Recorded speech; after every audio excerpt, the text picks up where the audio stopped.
In 2016, we bought the 1982 CJ7 sight unseen off of eBay. According to the listing, the Jeep was in running condition. When it arrived in Indiana after its long trip from California, it quickly became apparent that running condition was a very relative term. It was idling as high as the idle adjustment screw would allow, and even then it was only just able to wheeze its way off the car transporter. We managed to get it into the garage, opened the hood, and found a tangled rat's nest of wires and vacuum hoses. We also found that both the intake manifold as well as the exhaust manifold were leaking, so we removed them, replaced the gaskets, and then reinstalled them. The original carburetor was beyond repair, so we replaced it with a new carburetor as well as a pressure regulator to make sure that fuel was being sent into the carb at the right pressure. With the CJ now running, the family immediately began to enjoy the Jeep life.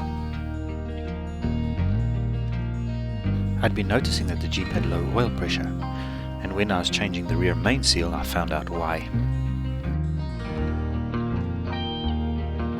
The correct way to repair damaged bearings is to do a full engine overhaul, and while we were busy pulling the engine out to do this, we found water in the oil.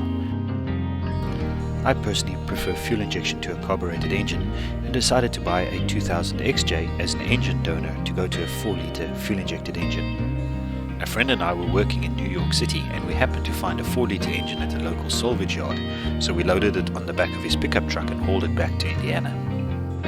We replaced the basic accessories and the injectors and then put the engine back into the CJ. Using an XJ wiring harness and engine controller, we merged the wiring harnesses together to get the engine running.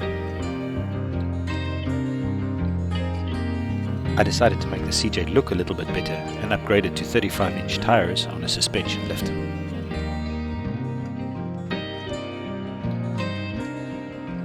Shortly after that, I relocated to Alabama. After an unfortunate incident involving a long time on the rev limiter, the Jeep's engine started to run very roughly and could not be used anymore. The poor CJ has been standing in the barn for the last few years, and we think it's about time to get it up and running again.